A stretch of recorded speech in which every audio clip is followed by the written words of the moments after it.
चलिए भाई, नमस्कार दोस्तों, कैसे हैं आप सब। हम लोग कार्य एवं समय पढ़ रहे हैं, वर्क एंड टाइम। तो कल के वीडियो में हम लोग कार्य क्षमता पढ़ना शुरू किए थे। जल्दी से आप लोग एक बार लाइव जुड़ जाएं और लिंक को शेयर कर दें। पहले तो लिंक को जल्दी से शेयर कर दिया करिए। जब तक आप लोग लिंक को शेयर नहीं करते मजा नहीं आता, बहुत कम लोग रहते हैं। लिंक को शेयर कर दीजिए और जल्दी से आप सब लोग देखना शुरू करिए, ठीक है। आइए सर, हमने क्या कहा, कार्य क्षमता। कार्य क्षमता के सवाल हम लोग देख रहे थे। तो कार्य क्षमता का भी हमने बेसिक सवाल आपको सिखा दिए थे कि क्षमता जो होता है वो समय का व्युत्क्रमानुपाती होता है, या जो समय होता है वो भी कार्य क्षमता का क्या होता है, व्युत्क्रमानुपाती होता है। ये चीज हम लोगों ने सीखा था। अब कुछ और क्वेश्चन आते हैं, जैसे हमने अभी आपको जो बताया था, कार्य क्षमता दिया रहता था और एक का समय दिया रहता था, तो आप उसे कर लेते थे। अब मान लीजिए अगर उसे परसेंटेज में कह दे या गुना में कह दे, तो उसे कैसे करेंगे, तो उसे भी थोड़ा सा हम लोग देख लेते हैं। 3-4 सवाल यहाँ पर आपके सामने ये लिखता हूं, फिर उसके बाद आप लोग सवाल को करेंगे, हम यहाँ से फिर से काम को आगे बढ़ाएंगे, ठीक है। देखिए, 2 क्वेश्चन आपके सामने है कार्य क्षमता का। पी की कार्य क्षमता क्यू की कार्य क्षमता से 40% कम है, चाहे कम कहे चाहे अधिक कहे, कुछ भी कह सकता है। अतः वह किसी कार्य को करने में क्यू की तुलना में 36 मिनट अधिक लेता है। 36 मिनट अधिक भी हो सकता है, कम भी हो सकता है। तो यहां से ये 40% क्या है, कम है, और ये क्या है, 36 मिनट अधिक समय लेता है। तो दोनों बताइए अकेले अकेले उस काम को कितने दिन में करेंगे। तो आइए जरा देखते हैं कैसे इस सवाल को किया जाएगा। देखिए, पी की कार्य क्षमता क्यू की कार्य क्षमता से 40% कम है। पी और क्यू, जब हम आपको परसेंटेज पढ़ाने लग जाएंगे, हम आपको बताएंगे कि सीधा सीधा परसेंटेज को कैसे, जैसे ये 40% कम कह रहा है तो सीधे सीधे इसे कैसे समझेंगे, फ्रैक्शन मेथड से। लेकिन अभी हम वो नहीं जानते, तो हम सीधे सीधे आपको फ्रैक्शन से समझाने की बजाय प्रतिशत से समझाते हैं कि कोई भी चीज अपने आप में 100% होती है। कह रहे हैं 40% कम है, पी की कार्य क्षमता 40% कम है क्यू की कार्य क्षमता से, यही वे कहना चाहता है। पी की कार्य क्षमता ऐसे समझा करिए, इसी में लोग उलझते हैं। पी की कार्य क्षमता 40% कम है, किससे भैया, क्यू की कार्य क्षमता से। ऐसे समझेंगे तो कभी गड़बड़ी नहीं होगी। तो पी की कम है, 40% कम है, तो 100% में से 40% गए 60%, और इसकी कितनी है, 100%। यही बात अगर हम समझ गए तो हमारा काम बन जाएगा। ये हमारी क्षमता है।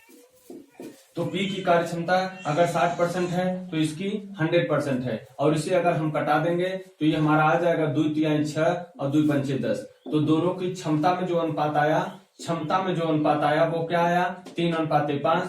तो जो समय का अनुपात आएगा वो अनुपात होगा 5:3, है ना।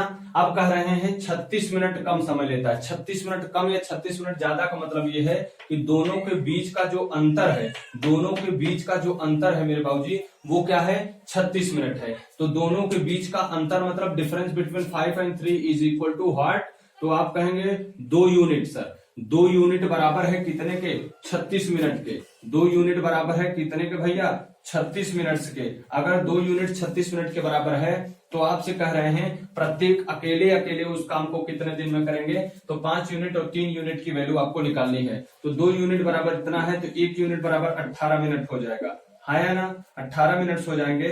और अगर आपसे पूछे कि पी काम को कितने समय में करेगा, तो 18 बच्चे 90 मिनट्स में करेगा, 90 मिनट्स में करेगा। और इसे अगर पूछे तो 18 त्रिक 54 मिनट्स में करेगा।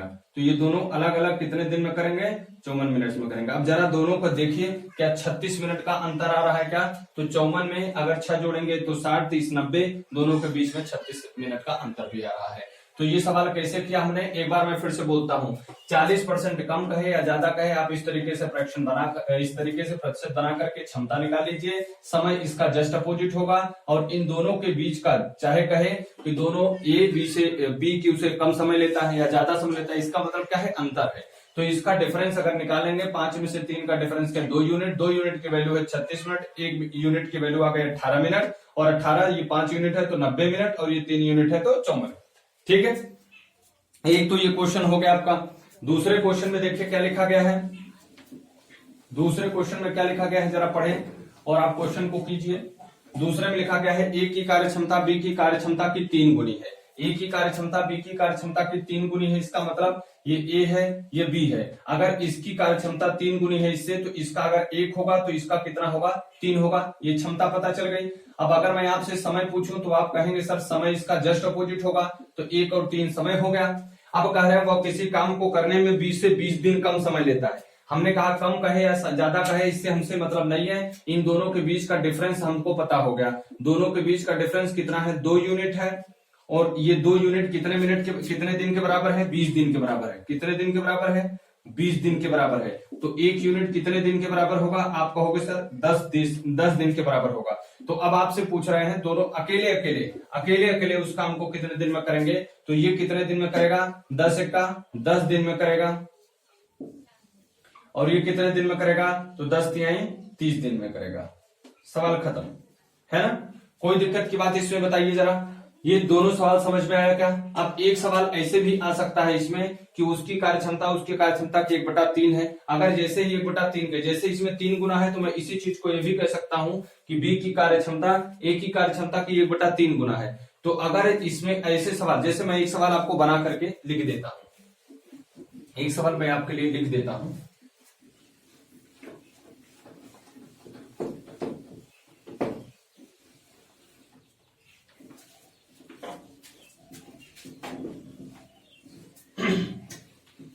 आप सब अच्छे से नोट्स अपनी बनाए जाइएगा भैया ना। नोट्स जितने बढ़िया बनाएंगे रिवीजन आपका उतना बढ़िया हो पाएगा। जैसे मैंने लिखा एक सवाल, ए की कार्यक्षमता बी की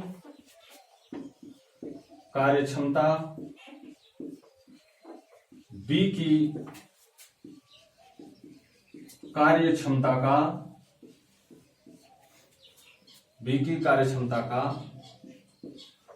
2/3 भाग है, 2/3 है।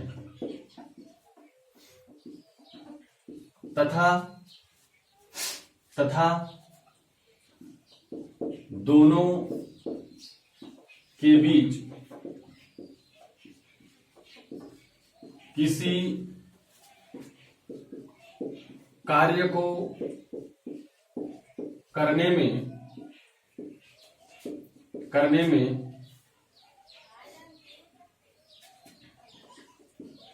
30 मिनट का अंतर आता है।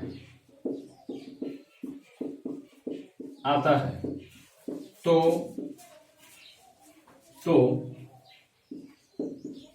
ए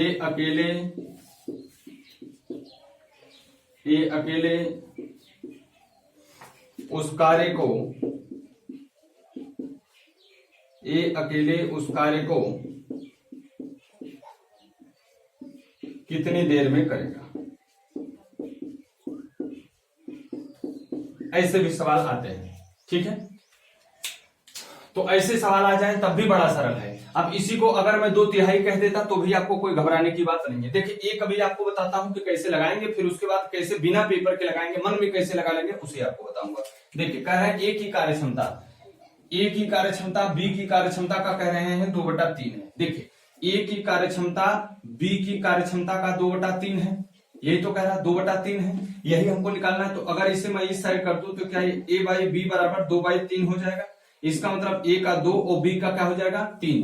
तो इसकी जो क्षमता दिया गया है ए का 2 है और बी का कितना है 3 है। देखिए जिसका नाम पहले आता है उसके लिए अंश, जिसका नाम बाद में आता है उसके लिए हर लिखा जाता है। तो ऐसे भी समझ सकते हैं, ए पहले आया तो ए के लिए 2, बी बाद में आया तो बी के लिए 3, ऐसा भी आप समझ सकते हैं, ठीक। तो ये तो क्षमता था। समय का अनुपात यदि आपसे पूछे तो आप कहेंगे सर 3:2 है, कहेंगे कि नहीं कहेंगे। फिर कह रहा है कि दोनों को जो काम करने के, दोनों के बीच के जो काम करने का अंतर है वो कितने मिनट का है, 30 मिनट का है। इसका मतलब इन दोनों के बीच का जो डिफरेंस है वो कितना दिया है, बना टाइम दिया है कि 1 यूनिट बराबर कितना दिया है 30 मिनट। कितना दिया भैया 30 मिनट दिया। अब आपसे कह रहा है कि ए अकेले कितने देर में करेगा, तो ए अकेले कितने यूनिट में करता है 3 यूनिट में। 1 यूनिट बराबर 30, तो 3 यूनिट बराबर कितना हो जाएगा 30×3 90 मिनट।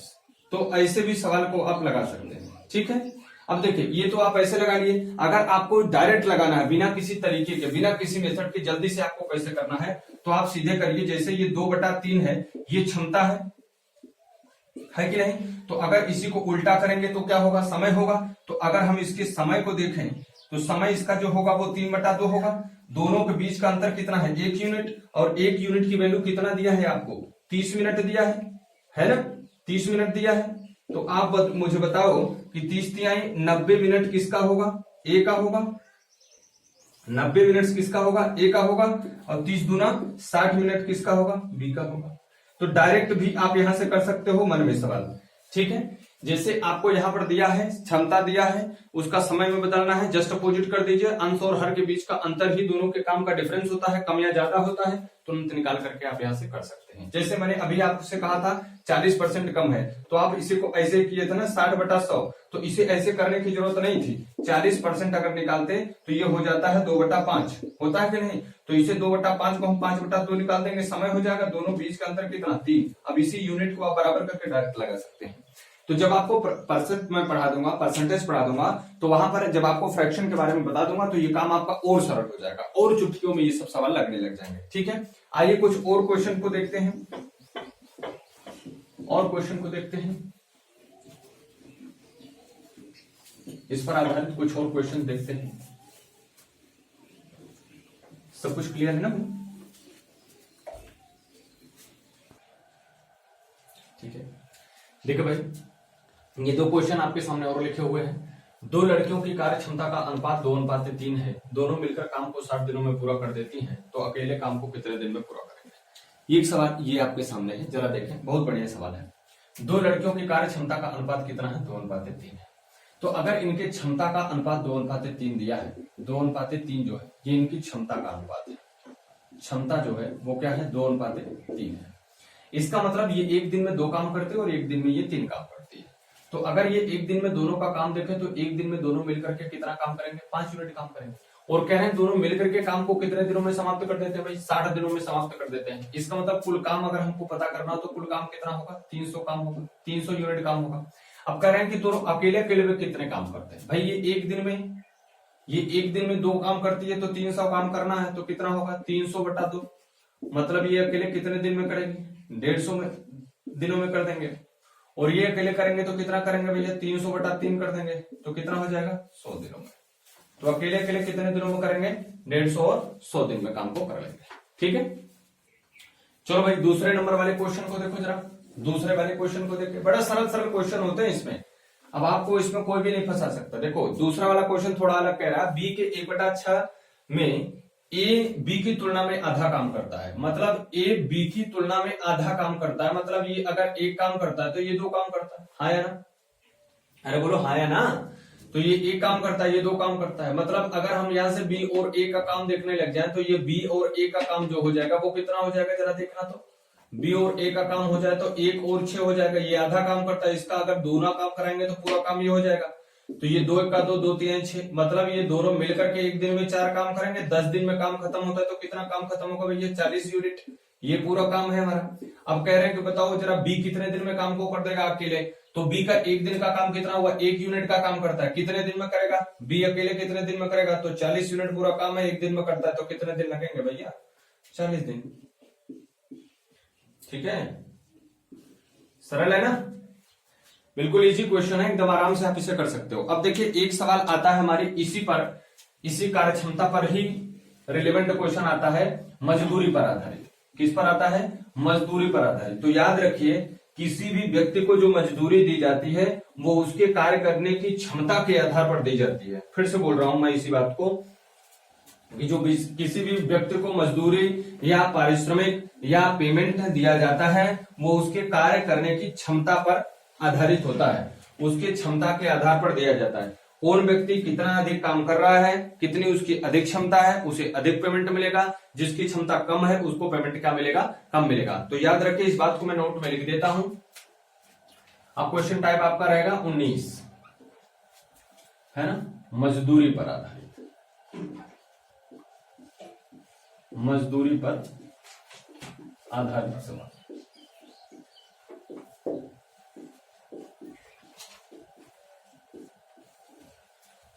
तो मजदूरी कैसे होगी जरा इसे एक बार समझें। तो किसी भी व्यक्ति को जो मजदूरी होती है वो किस पर दी जाती है, उसकी क्षमता पर आधारित होती है। तो हमने लिखा किसी को मजदूरी उसकी क्षमता के आधार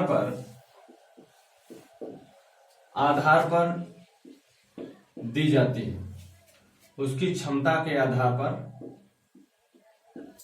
दी जाती है। ठीक है, उसकी क्षमता के आधार पर दी जाती है। मतलब क्षमता अधिक है तो मजदूरी अधिक, क्षमता कम है तो मजदूरी कम। इस तरीके से वो काम होता है। अब देखिए, अगर हम लोग एक छोटे से सवाल पर काम करें तो छोटे से सवाल पर ऐसे हम काम कर रहे हैं कि राम व श्याम किसी कार्य को क्रमशः 10 दिन एवं 15 दिन में 15 दिनों में पूरा करते हैं, जिसके फलस्वरूप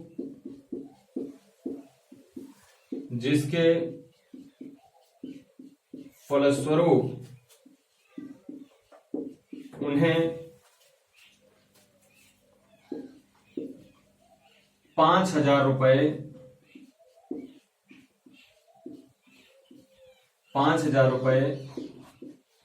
प्राप्त होते हैं।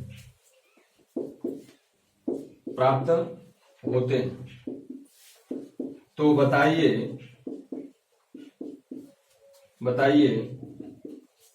प्रत्येक को कितने कितने रुपए मिलेंगे?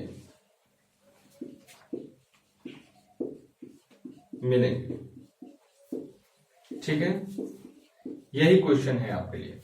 हमने क्या कहा, राम और श्याम दो लोग हैं और दोनों लोग मिलकर के काम करते हैं और मिलकर के काम करने के बाद उनको जो पैसा प्राप्त होता है वो पैसा कैसे प्राप्त होता है भैया? 5,000 रुपया प्राप्त होता है। और आपसे पूछ रहे हैं कि आप दोनों को बताइए कि कितने कितने रुपए दोनों को प्राप्त होंगे। तो हमने अभी आपको कहा था कि जो पैसा प्राप्त होता है वो किसके आधार पर प्राप्त होता है, किसके आधार पर दिया जाता है? उनकी क्षमता के आधार पर उन्हें पैसे बांटे जाते हैं, अर्थात क्षमता के आधार पर धन का विभाजन किया जाता है। तो यहाँ पर अगर आप देखें तो हमको क्षमता नहीं पता है लेकिन हम ज्ञात कर सकते हैं। तो देखिए, दो व्यक्ति हैं, एक है हमारे राम और एक है हमारे श्याम। दो लोग हैं, राम काम को 10 दिन में, श्याम 15 दिन में कर देता है। तो राम 10 दिन में करता है, श्याम 15 दिन में करता है और लसा हुआ 30। तो 10 तिहाई 30 और 15 दूना 30। यही इनकी क्या है? क्षमता है। अर्थात राम किसी काम को 10 दिन में करता है तो एक दिन में 3 काम करेगा, श्याम 15 दिन में करता है तो एक दिन में 2 काम करेगा। क्या इतनी बात सबको समझ में आई? 3:2 ये इनकी क्षमता का अनुपात है। अब आपको कहा गया है कि कुल मिला के कितने रुपए प्राप्त हुए हैं? 5,000 रुपए। तो 5,000 रुपए को राम और श्याम के बीच में 3:2 के अनुपात में बांटना है। तो राम और श्याम के बीच में 3:2 के अनुपात में बांटना है। तो राम और श्याम, अब अनुपात जब पढ़ाएंगे तो आपको इसके बांटने के बारे में भी बताएंगे। तो अनुपात क्या है? 3:2। इसका मतलब ये है कि अगर कभी 5 रुपया मिलेगा तो 3 रुपया राम का होगा, 2 रुपया किसको होगा? श्याम को। परंतु मिला कितना है? पूरा 5,000 रुपया मिला। इसका मतलब ये जो 5 यूनिट है, ये 5 यूनिट किसके बराबर है? 5,000 के। तो आप मुझे बताइए कि 1 यूनिट जो है वो कितने के बराबर होगा मेरी सरकार? तो 1,000 रुपए के बराबर होगा, हाँ या ना? अब जो राम को मिला है वो कितना यूनिट मिला है? 3 यूनिट। तो कितना रुपया हो जाएगा? 3,000 रुपया। ठीक है, राम को कितना मिलेगा? 3,000 रुपया। और इसको 2 यूनिट है तो इसको मिलेगा कितना? 2,000 रुपया। कितना मिलेगा? 2,000 रुपया। तो राम को भैया कितना मिलेगा? 2,000 रुपया। ठीक है, समझ में आया? तो आपने एक बात देखा कि जो पैसे बंटते हैं वो समय के आधार पर नहीं बांटे जाते, बल्कि वो किसके आधार पर बांटे जाते हैं? कार्य क्षमता के आधार पर बांटे जाते हैं। इस बात को आप सबको विशेष तौर पे समझे रहना है। ठीक है, आइए एक आध सवाल और करके देखते हैं। इसे आप लोग लिख लीजिए।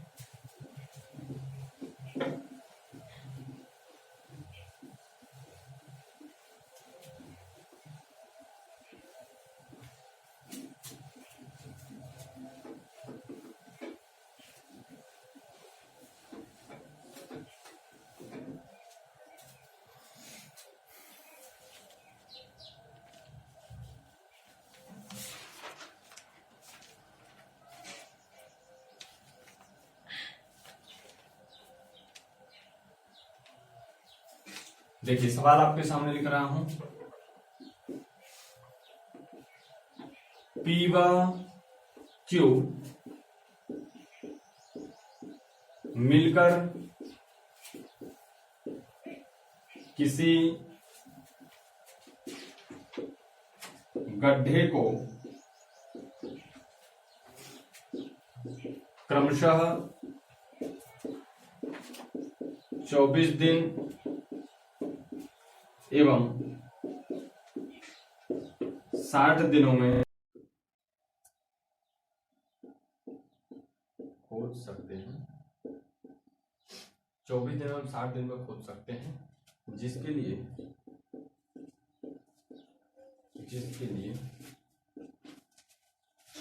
उन्हें 4200 रुपए मजदूरी प्राप्त होती है।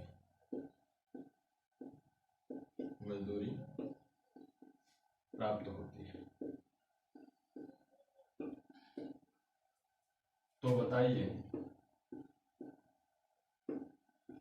बताइए क्यू को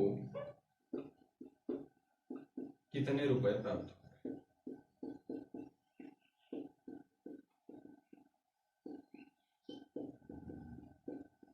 क्यू को कितने रुपए प्राप्त, ये सवाल है। देखो सवाल में कुछ नहीं रखा, क्या कह रहा है, पी और क्यू मिलकर के गड्ढे खोदते हैं, 24 दिन और 60 दिन में खोदते हैं। भाई दिन पता है, कुछ कर ही नहीं सकते जब तक क्षमता नहीं पता होगा। तो आप क्या करो, पी और क्यू का क्षमता निकाल लो। पी और क्यू कितने दिन में करते हैं, 24 दिन और 60 दिन में करते हैं। लस निकालोगे 120 होगा, 24 पंचे 120 और 60 दूना 120, क्षमता आ गया 5:2। इसका मतलब दोनों मिलकर के 4200 रुपया पाते हैं। तो इसका मतलब 5 2 7 यूनिट बराबर कितना पाते हैं, 4200 रुपया। यही तो बात है, 7 यूनिट बराबर कितना पाते हैं भैया, 4200 रुपया पाते हैं। और आपसे पूछ रहा है किसका, इस क्यू वाले का। क्यू को कितने यूनिट मिलने हैं, 2 यूनिट। तो 2 यूनिट की वैल्यू निकाल लो, आपका आंसर हो जाएगा। तो 4200 बटे कितना, 7 कर दीजिए, गुणे कर दीजिए 2। तो 7 छको 42, 6 दूना 1200 रुपया किसको मिलेगा, 1200 रुपया आपको क्यू को प्राप्त होगा। और बाकी के 3000 रुपए किसको प्राप्त होंगे भैया, पी को। क्यों, क्योंकि इसकी क्षमता क्या है, अधिक है, और इसकी क्षमता क्या है, कम है। हमने कहा कि अधिक क्षमता होगा पैसा आपको अधिक मिलेगा, कम क्षमता होगा पैसा आपको कम मिलेगा। याद रखिए कि मजदूरी किसके आधार पर बांटी जाएगी, तो क्षमता के आधार पर बांटी जाएगी। बात समझ में आया। एक और सवाल आपके लिए लिखता हूं, जरा उसे भी समझिए।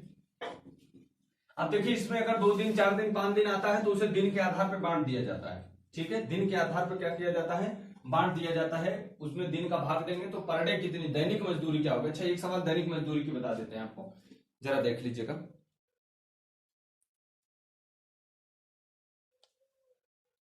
देखिए मैंने एक सवाल यहां पर लिखा पुत्र की कार्यक्षमता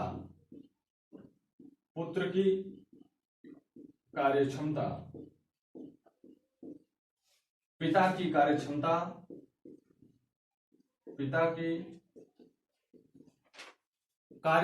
का 1/3 है। 1/3 है।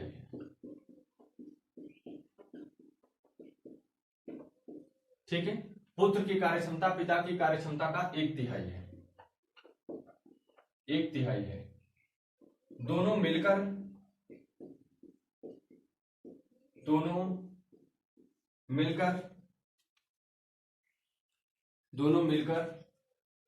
एक दीवार को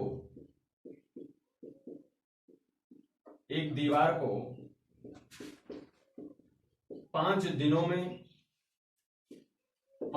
में तैयार कर देते हैं।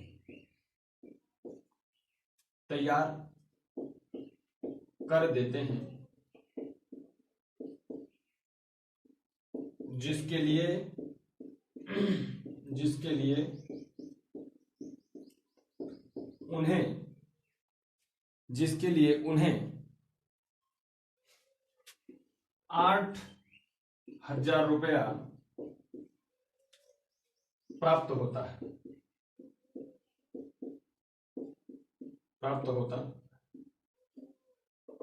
तो बताइए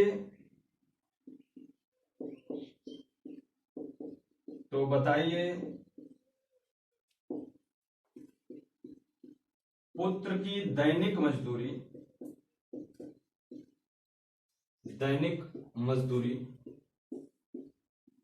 कितनी है?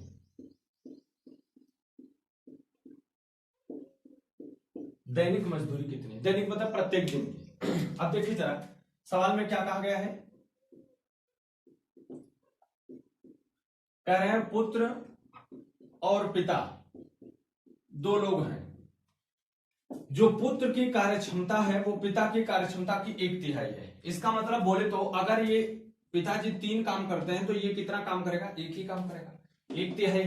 अब कह रहे हैं दोनों ने मिलकर 5 दिनों में काम किया, 5 दिन काम किया और 5 दिनों में इन्होंने क्या किया भैया?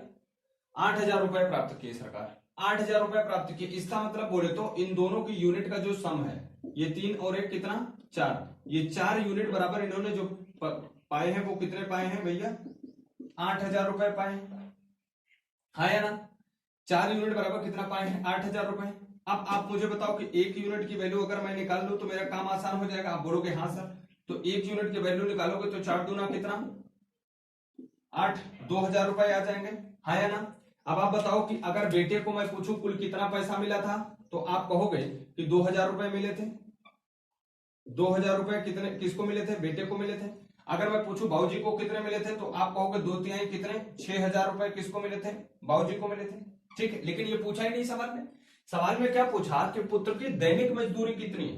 पुत्र की दैनिक मजदूरी कितनी? आप मुझे बताना यार जरा कि पुत्र या और पिता मिलकर कितने दिन में काम खत्म किए? 5 दिन में काम खत्म किए। इसका मतलब ये जो 2,000 रुपया पेमेंट मिला वो कितने दिन का मिला? 5 दिन का मिला। 2,000 रुपया मिला वो कितने दिन का मिला? 5 दिन का मिला। तो 5 दिन का मिला कितने रुपए भैया? 2,000 रुपए ना भाई। 5 दिन का मिला कितने रुपए? 2,000 रुपए, 5 डेज। तो आप मुझे बताओ कि दैनिक मजदूरी मतलब 1 दिन की मजदूरी ही तो हो गई। तो 1 दिन की मजदूरी कितनी मिली थी? 2,000 रुपए में 5 दिन का भाग दे दो, तो 1 दिन की मजदूरी कितनी थी? 400 रुपए थी। 1 दिन की मजदूरी कितनी थी? 400। तो उस पुत्र की दैनिक मजदूरी जो थी वो कितने रुपए थी सरकार? 400 रुपए थी। 400 रुपए उसकी दैनिक मजदूरी थी। ठीक है, मजदूरी के सवाल भी अब आप आराम से कर लेंगे। अब एक सवाल आता है ठेकेदारी का, आखिरी टाइप का क्वेश्चन रहेगा इसमें। और भी जो अगर आपको कठिन क्वेश्चन लगेंगे आप हमको बताइएगा, उसे भी करवा दिया जाएगा। तो ये 8 जो एक सवाल आता है वो आता है ठेके पर। किस पे आता भैया? ठेके पर काम आता है। हमने आपको ठेके वाले क्वेश्चन जैसे शिविर वाले क्वेश्चन बताए थे, तो ऐसे ही ठेके वाले भी क्वेश्चन होते हैं। तो ठेके वाले क्वेश्चन में क्या होता है, उसमें भी एम डिवन का ही फॉर्मूला लगेगा। उसे भी आप लोग एम डिवन के ही फॉर्मूले से करेंगे। ठीक है, देखते हैं जैसे कैसे होता है सवाल। ठीक, अब ये कौन से टाइप का क्वेश्चन है आपके? 20वां टाइप का क्वेश्चन। 20 टाइप के क्वेश्चन आपको इसमें मैं करा रहा हूं। तो ठेके पर आधारित कैसे क्वेश्चन आते हैं? जैसे एक ठेकेदार ने 62 दिन में किसी काम को पूरा करने का ठेका लिया और उसने 32 आदमी को काम पर लगाए। 30 दिन तक आदमियों ने काम किया, लेकिन वो काम का 1/3 भाग ही खत्म कर पाए। तो आप मुझे बताओ कि वह काम पर कितने आदमी को और लगा दे कि जितना टाइम बचा है उतने ही टाइम पे वो काम पूरा हो जाए। सवाल को लिख देता हूं। एक ठेकेदार ने किसी काम को 62 दिनों में पूरा कराने का ठेका लिया।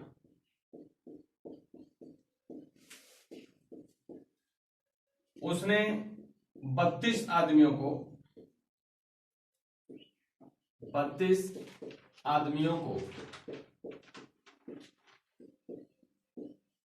काम पर लगाया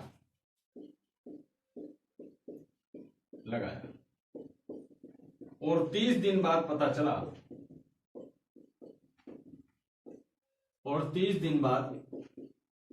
पता चला कि अभी 1/3 काम ही पूरा हुआ है, पूरा हुआ है। तो बताइए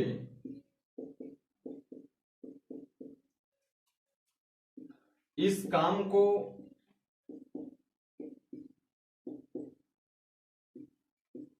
शेष समय में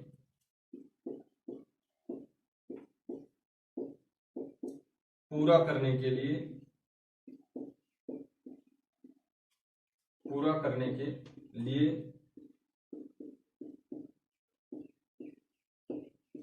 कितने और आदमियों को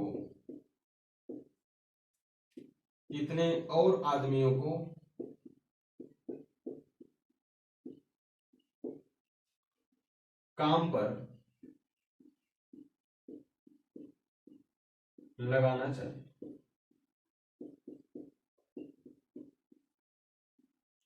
ये एक क्वेश्चन है। एक ठेकेदार ने किसी काम को 62 दिन में कराने का ठेका ले लिया। 32 दिन आदमियों को उसने लगाए। 30 दिन बाद पता चला कि काम केवल 1/3 ही हुआ है। अब आप बताओ कि जो 1/3 काम हुआ, पूरा काम कितना होगा? एक काम होता है, तो 1/3 काम हुआ मतलब 2/3 काम बचा है। तो 2/3 काम जो बचा है वो जितने समय के लिए बचा है, जितना समय आपके पास बचा है, 30 दिन तो खत्म हो गए, 32 दिन आपके पास और बचे, कितने आदमी लगा दे कि काम पूरा हो जाएगा? ऐसा सवाल आपसे पूछा गया है।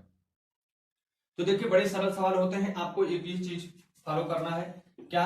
m1 d1 t1 बटे w1 बराबर m2 d2 t2 बटे w2।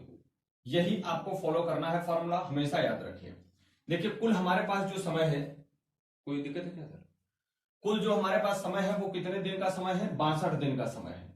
और कुल काम हमारे पास एक होता है, 1/3 काम हुआ है, 2/3 काम बचा होगा। यही बात है। अगर यमोन देखें तो पहले कितने आदमी लगाए थे? 32 आदमी। 30 दिन तक जब काम किए तो कितना काम खत्म हुआ? 1/3 काम खत्म हुआ। अब 32 आदमी तो लगे ही थे, और आदमी लगाना पड़ेगा भाई, बिना और आदमी लगाए काम नहीं होगा। तो चलिए 32 आदमी तो थे, हमने m आदमी और लगा दिए, और टाइम 30 दिन बीत गया। अब आपके पास टाइम कितना बचा है? 32 दिन का समय बचा, और काम कितना कराना है? 2/3 काम कराना है।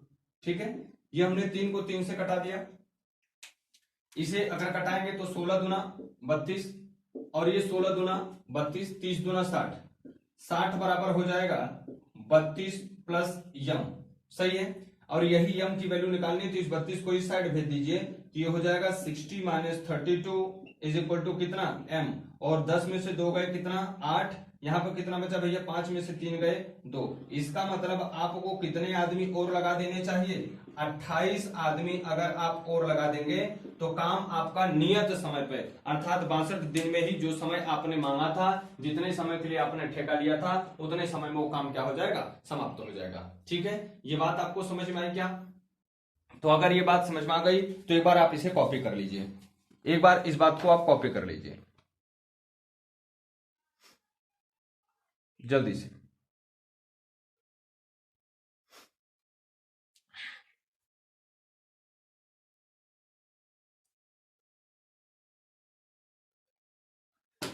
दो प्रश्न आपके सामने छपे हुए हैं, इन दोनों प्रश्नों की नजरें उतार लीजिए एक बार आप, फिर लगाइए। सरल प्रश्न है, सेकंडों में उड़ेगा क्वेश्चन। लिखा क्या है? एक कंपनी ने 150 दिनों में किसी काम को पूरा करने के लिए 200 कामगारों को नियुक्त किया। 50 दिनों में केवल 1/4 ही काम हो पाया, तो काम पूरा हो जाए समय पर तो कितने आदमियों को जोड़े? तो देखो भैया 150 दिन में काम पूरा कराना है, ठीक है भाई साहब, 150 दिन का नहीं करा है तो मार खाओगे और काम का पैसा भी नहीं मिलेगा। तो आदमी ने कितने कामगारों को लगा दिया भाई? 200 कामगारों को लगा दिया। 200 कामगारों को लगाया और सरकार 50 दिनों के बाद पता चला कि 1/4 काम हुआ है। 50 दिन में कितना काम हुआ? 1/4 काम हुआ। ठीक है सर, तो अभी बचा कितना? 3/4 काम बचा। हाँ है ना, 3/4 काम बचा है भाई। अब पूछ रहे कितने कामगारों को और अतिरिक्त कितने कामगार लगा दो। तो चलो भाई 200 तो लगाई थे आपने, 200 लगाए थे हमने, x कामगार को और लगा दिए, x कामगार को और लगा दिए, और अब 50 दिन तो हो ही गया भाई। बचा कितने पास है तुम्हारे पास? 100 दिन बचा। बस ये हल कर दो, आंसर खत्म हो जाएगा। वैसे 100 दूना 200, 50 दूना के 100, और 50 दूना के 100 300 बराबर कितना? 200 प्लस x। इसको इस साइड ले जाओ, x बराबर कितना? तो 100 कामगार और लगाने पड़ेंगे और काम टाइम पर हो जाएगा। ठीक है, सही है भाई।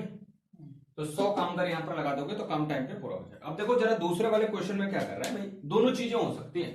काम समय पर नहीं हो रहा, काम करना है, तो आप मजदूर को लगा सकते हो।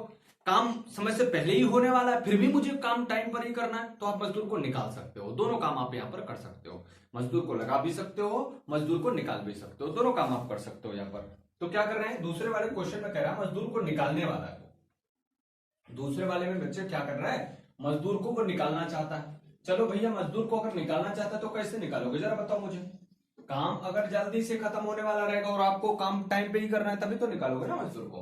तो देखो सवाल में क्या कहा कि 124 दिनों में काम करने का ठेका ले लिया सब। 124 दिनों में काम करने का ठेका लिया और काम पर उसने कितने आदमी को लगा दिए, 120 आदमी को लगा दिए। चलो भैया, काम पर कितने आदमी को लगा दिए, 120 आदमी को लगा दिए। और 120 आदमियों ने जब काम करना शुरू किया और 64 दिन के बाद उसने देखा कि 2/3 काम तो अभी हो गया। 64 दिन के बाद देखा कि 2/3 काम तो अभी हो गया, 2/3 काम तो अभी हो गया। लेकिन बात ये कह रहे हैं कि बेटे टाइम पर ही काम पूरा होना चाहिए, टाइम से पहले करना ही नहीं मुझे। और अभी बचा कितना काम है अपने पास यार, 1/3 काम है ना। अब ये कह रहा है कि बताओ कितने आदमियों को हम वहां से हटा दें कि काम टाइम पे पूरा हो।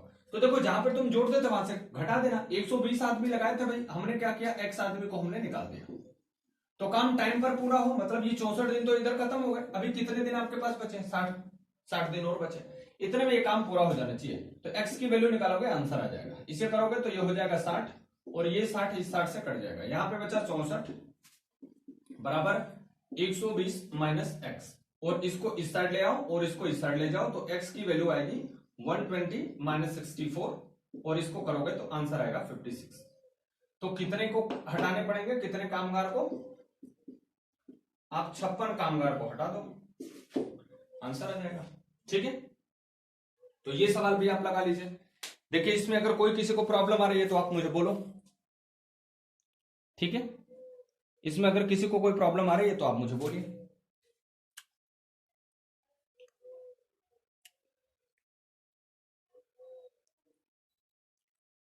ठीक है, अब देखिए एक दो सवाल और भी है इसमें। जैसे SD यादव की बुक में दो सवाल हैं। रामेश्वर ने 20 दिन में एक नहर बनवाने का ठेका लिया, 100 मजदूर काम पर लगाया, परंतु 15 दिन बाद उसे पता चला कि पूरी नहर समय पर तैयार नहीं हो पाएगी, अतः उसने 200 मजदूर और काम पर लगा दिए और नहर समय पर बनके तैयार हो गई। अब ये पूछ रहे हैं कि अगर ये बताओ भाई साहब कि रामेश्वर अतिरिक्त मजदूर न लगाया होता तो नहर कितने दिन में, निश्चित समय से कितने दिन और बाद बनती, कितने और बाद तैयार होती, मतलब कितना और टाइम लग जाता, ऐसा आपसे सवाल पूछ रहा है। तो अगर जिसके पास SD यादव की क्वेश्चन बुक है वो SD यादव की बुक में से देख लेना, नहीं है तो फिर अब इधर बता ही रहा हूं मैं, क्वेश्चन लिख ही दूंगा आपके लिए।